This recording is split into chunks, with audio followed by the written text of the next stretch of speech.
Friends, నేను Java start చేయబోతున్నాను. First what is Java? ఈ క్వశ్చన్ అడగగానే మనం ఈ డెఫినేషన్ చెప్పొచ్చు. ఈ డెఫినేషన్ మనం లైన్ బై లైన్ వెళ్దాం. What is Java? Java is the high level language. మనకి మొత్తం 3 లెవెల్స్ ఆఫ్ లాంగ్వేజెస్ ఉంటాయి. లో లెవెల్ లాంగ్వేజ్. ఇక్కడ ఇన్స్ట్రక్షన్స్ అనేవి మనం సింపుల్ కోడ్స్ నెంబర్స్ ద్వారా ఆర్ సింపుల్ కోడ్స్ ఇస్తాం. అంటే బైనరీ కోడ్ ద్వారా ఇస్తాం. బైనరీ లాంగ్వేజ్ లో ఇస్తాం. అంటే 1 0 1 0 లా ఉంటాయి కదా, అలా ఇస్తాం. The instructions will be in the form of binary language. మనం దీన్ని machine language or binary language అంటాము. ఇది machine friendly language. Next one వచ్చేసి మిడిల్ లెవెల్ లాంగ్వేజ్. ఇక్కడ కంప్లీట్ గా బైనరీ లెవెల్లో ఇవ్వము. ఇక్కడ బైనరీ ప్లస్ ఇంగ్లీష్ లాంగ్వేజ్ లో ఇస్తాం. దీన్ని అసెంబ్లీ లెవెల్ లాంగ్వేజ్ అంటాము. ఇక్కడ మనం ట్రాన్స్లేటర్ అవసరం పడుతుంది కన్వర్ట్ చేయడానికి. అసెంబ్లీ లెవెల్ నుంచి మనం మిషన్ లెవెల్ కి కన్వర్ట్ చేయడానికి ఇక్కడ ట్రాన్స్లేటర్ అవసరం పడుతుంది. అదే దీంట్లో అయితే ఏ ట్రాన్స్లేటర్ యూజ్ యూజ్ అవసరం లేదు. లో లెవెల్ లాంగ్వేజ్ లో. హై లెవెల్ లాంగ్వేజ్ లో కూడా మనకి ట్రాన్స్లేటర్ కావాలి, దాని ఇంటర్ప్రెటర్ కంపైలర్ కావాలి. ఇక్కడ మనం మొత్తం కంప్లీట్ గా సింపుల్ ఇంగ్లీష్ లాంగ్వేజ్ లో ఇస్తాం. ఇక్కడ బైనరీ అసలు అవసరం లేదు. అందుకే దీన్ని యూజర్ ఫ్రెండ్లీ లాంగ్వేజ్ అని కూడా అంటాము. ఇక్కడ మనం ట్రాన్స్లేటర్ యూజ్ చేస్తాము కన్వర్ట్ చేయడానికి. Object oriented. Object oriented programming అంటే ఇది ఒక అప్రోచ్. దీన్ని మనం ప్రోగ్రామ్స్ ని బిల్డ్ చేయడానికి యూజ్ చేస్తాం. ఆబ్జెక్ట్స్ ని యూజ్ చేసి ప్రోగ్రామ్స్ ని బిల్డ్ చేయడానికి ఒక అప్రోచ్ ని మనం ఊప్స్ అంటాము. OOPS is a programming approach that deals with the concepts of the objects to build the programs and software applications. మరి ఆబ్జెక్ట్ అంటే is a well defined attributes and behaviour. Attributes అంటే for example ఒక dog తీసుకోండి, దాని colour, దాని breed, ఇవన్నీ attributes. దాని behaviour వచ్చేసి అరవడం, లేకపోతే నిద్రపోవడం, ఇవన్నీ వచ్చేసి దాని బిహేవియర్. దీన్ని మనం ఫర్దర్ క్లాసెస్ లో ఇంకా డీటెయిల్ గా తెలుసుకుంటాము. దీనికోసం నేను ఒక స్పెసిఫిక్ వీడియో చేస్తాను. Network centric. Java is network centric because it is good at working with the internet and connecting devices. It can run on different computers without problems. మనం connecting problems ఉండవు and different computers లో ఎలాంటి problem లేకుండా ఇది work చేసుకోవచ్చు. So it is a network centric. నేను మొత్తం చెప్పట్లేదు, జస్ట్ ఇంపార్టెంట్ లైన్స్ మాత్రం చెప్తున్నాను. ఇక్కడ స్క్రీన్ షాట్ తీసుకొని మీకు కావాల్సిన పాయింట్స్ మొత్తం చదువుకోండి. ఈ నోట్స్ రాసుకొని మీరు చదువుకుంటే చాలా యూస్ఫుల్ గా ఉంటుంది మీకు. నెక్స్ట్ వన్ వచ్చేసి రోబస్ట్. రోబస్ట్ అంటే స్ట్రాంగ్ అని అర్థం. Secure programming language. జావా అనేది సెక్యూర్ ప్రోగ్రామింగ్ లాంగ్వేజ్. ఎందుకంటే మీకు సి ఐడియా ఉంటే తెలుసుంటుంది, అక్కడ ఎక్స్ప్లిసిట్ పాయింటర్స్ అనేవి ఉంటాయి, దీంట్లో ఉండదు. సో చాలా సెక్యూర్ గా ఉంటుంది. మనం సెక్యూర్ దీని జావా వల్ల మనం డెవలప్డ్ వైరస్ ఫ్రీ సిస్టమ్స్. ఇక్కడ మనం JVM లో రన్ చేస్తాం కాబట్టి చాలా సెక్యూర్ గా ఉంటుంది. ఇక్కడ మనకి క్లాస్ లోడర్స్ ఉంటాయి. ఇవి మనకి డిజిటల్ గేట్ కీపర్స్ లాంటివి.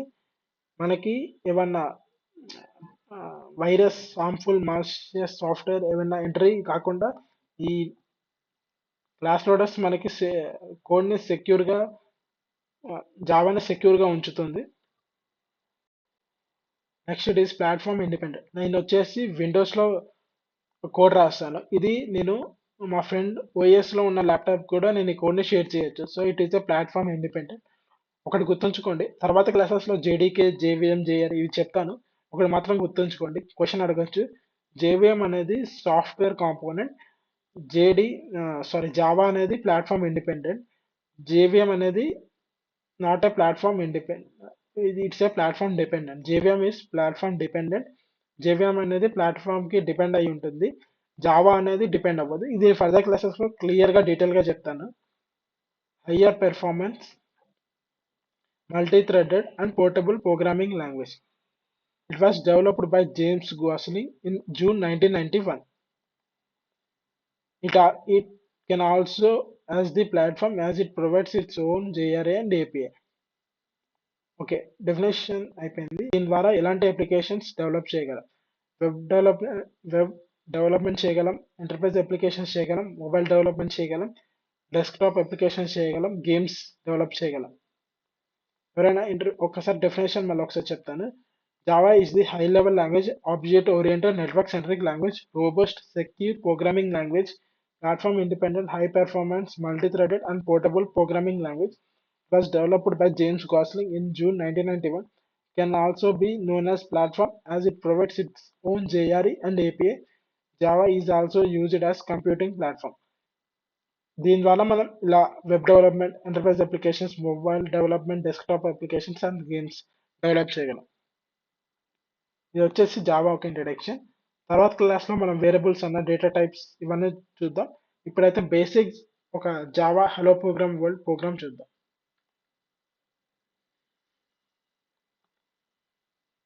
ఒక క్లాస్ క్రియేట్ చేయాలి. క్లాస్కి మనకి కొన్ని రూల్స్ ఉంటాయి. ఆ రూల్స్ ఏంటో చూద్దాం. ఫస్ట్ రూల్ వచ్చేసి మనకి ఒక మొత్తం మనకి 2 టైప్స్ ఆఫ్ కీవర్డ్స్ ఉంటాయి. ఒకటేమో జావా ఆల్రెడీ ఇచ్చేసి ఉంటుంది. ఇంకొకటి మనం ఇప్పుడు రాయబోతుంది, అంటే మనం రాసేదాన్ని కూడా కీవర్డ్స్ అంటాం. మనం రాసే యూజర్ డిఫైన్డ్ కీవర్డ్స్ అనే దాన్ని ఫస్ట్ లెటర్తోనే స్టార్ట్ అవ్వాలి, అండర్ స్కోర్తోనే స్టార్ట్ అవ్వాలి, డాలర్స్ తోనే స్టార్ట్ అవ్వాలి. ఇక్కడ చూడండి, మై వేరియబుల్ ఇక్కడ లెటర్తో స్టార్ట్ అయింది, అది స్మాల్ లెటర్, క్యాపిటల్ లెటర్ అయినా పర్వాలేదు. అండర్ స్కోర్తో స్టార్ట్ అయింది, పర్లేదు. డాలర్ సైన్తో స్టార్ట్ అయింది, పర్లేదు. ఇక్కడ చూడండి, నెంబర్తో స్టార్ట్ అయింది, so it is an involve. కానీ నెంబర్ లాస్ట్లో ఉండొచ్చు ఆర్ మిడిల్లో ఉండొచ్చు, కానీ స్టార్టింగ్ మాత్రం ఉండకూడదు. ఎట్ ద రేట్ సింబల్ అసలు యూజ్ చేయకూడదు, సింబల్స్ యూజ్ చేయకూడదు, ఎక్సెప్ట్ ఈ సింబల్స్ తప్ప ఏ సింబల్స్ యూజ్ చేయకూడదు. Can include letters, digits, under scores and dollar science. దీంట్లో మనం జావా రిజర్వ్డ్ కీవర్డ్స్ యూజ్ చేయగలం. ఇందాక చెప్పాను కదా, జావా ఆల్రెడీ కొన్ని కీవర్డ్స్, ఆ కీవర్డ్స్ వచ్చేసి ఇవే. అబ్స్ట్రాక్ట్ అసెట్, ఇవన్నీ ఆల్రెడీ జావా డిఫైన్ చేసిన కీవర్డ్స్. ఇవన్నీ రిజర్వ్డ్ కీవర్డ్స్ అంటారు, అంటే ఇవన్నీ మనం యూజ్ చేయలేం. ఇవన్నీ యూజ్ చేస్తే మనకి ఎర్రర్స్ చూపిస్తుంది. నెక్స్ట్, జావా అనేది కేస్ సెన్సిటివ్. ఒకటి వచ్చేసి స్మాల్ లెటర్తో స్టార్ట్ చేస్తాం, ఇక్కడ వచ్చి క్యాపిటల్ లెటర్తో స్టార్ట్ చేస్తాం అనుకో, ఇవి రెండు డిఫరెంట్గా జావా కన్సిడర్ చేస్తుంది. And no special characters, already చెప్పాను. Okay, for example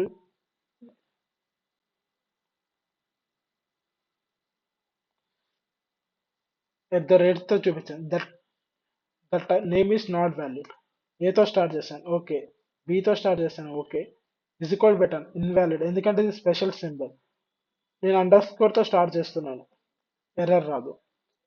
dollar signature కూడా స్టార్ట్ చేయొచ్చు. నెక్స్ట్, క్యాపిటల్ లెటర్ నెంబర్తో స్టార్ట్ చేస్తే ఎర్రర్ వస్తుంది. ఓకే, ఇది సరే. హలో ప్రోగ్రామ్ స్టార్ట్ చేద్దాం. మన ఫైల్ సేవ్ చేయగానే ఇలా వస్తుంది మనకి ఇంటర్ఫేస్ అనేది. చాలా మంది మనకి ఎక్లిప్స్ ఎలా ఇన్స్టాల్ చేసుకోవాలి, జావా ఎలా ఇన్స్టాల్ చేసుకోవాలి, దాని సెటప్ మొత్తం చాలా మంది చాలా వీడియోస్లో చెప్పుంటారు. సో నేను దాన్ని ఈ వీడియోలో ఇంక్లూడ్ చేద్దాం అనుకోవట్లేదు. మీకు కావాల్సి వస్తే చెప్పండి, నేను దానికోసం స్పెసిఫిక్గా ఒక వీడియో చేస్తాను. ప్రజెంట్ అయితే నేను ప్రోగ్రామ్ మీద కాన్సన్ట్రేట్ చేస్తున్నాను. ఇప్పటికే చాలా లెంత్ అవుతుంది, సో నేను ప్రోగ్రామ్ మీద కాన్సన్ట్రేట్ చేస్తున్నాను. నా ప్రోగ్రామ్ మెయిన్ మెథడ్లో చేయాలి మనం. Public static void main string args publish. Okay friends, ఇప్పుడు మనకి రన్ అన్న అప్లికేషన్, జావా అప్లికేషన్ అని వస్తుంది చూడండి. Yes, Java application. ఎప్పుడైనా మనం ఏదైనా ప్రోగ్రామ్, ఏదైనా కోడ్ రన్ చేయాలంటే దీని లోపల మాత్రమే చేయగలం. ఇది ఒక టెంప్లెట్. ఈ టెంప్లెట్ని మనం కంపల్సరీ గుర్తుంచుకోవాలి. అండ్ ఫర్దర్ క్లాసెస్ దీని ప్రతిదానికి ఒక మీనింగ్ ఉంది. పబ్లిక్ అంటే ఏంటి, క్లాస్ అంటే, పబ్లిక్ అంటే మొత్తం అందరికీ విజిబుల్గా ఉండడానికి. క్లాస్లోనే మనకి మెథడ్స్ ఉంటాయి, ఏ కాంబినేషన్ ఆఫ్ మెథడ్స్. క్లాస్ అంటే ఏంటి, మెథడ్స్ అంటే ఏంటి, వీటి గురించి డెప్త్గా మనం ఫర్దర్ క్లాసెస్లో చూస్తాం. ఇప్పుడైతే గుర్తుంచుకోండి, ఏదైనా ప్రోగ్రామ్ రన్ చేయాలంటే మనం మెయిన్ మెథడ్ లోపల మాత్రమే రాయగలం. ఒక ప్రోగ్రామ్ ప్రింట్ చేద్దాం అనుకుంటున్నాను, హలో ప్రోగ్రామ్. ఇప్పుడు నాకు ఇక్కడ ఎర్రర్ వస్తుంది. ఇక్కడ మనం స్ట్రింగ్ ఇచ్చాం, కానీ దీన్ని ఏం చేయాలో దీనికి అర్థం కావట్లేదు. దీన్ని ఇది వేరియబుల్ వాల్యూ, దీనికి ఏం తెలియట్లేదు. వేరియబుల్స్ అంటే ఏంటో, వాల్యూస్ అంటే నేను ఫర్దర్ క్లాసెస్లో చెప్తాను, కంగారు పడమాకండి. ఇక్కడ హలో ప్రోగ్రామ్ ఇచ్చాను, దీన్ని ఏం చేయాలో అర్థం కావట్లేదు. ఓకే, మనం ఏం చేద్దాం, మనకి జావాకి అర్థమయ్యేటట్టు చెప్పాలి, దీన్ని ప్రింట్ చేయమని. దానికోసం మనం ఏం చేయాలంటే system dot out dot println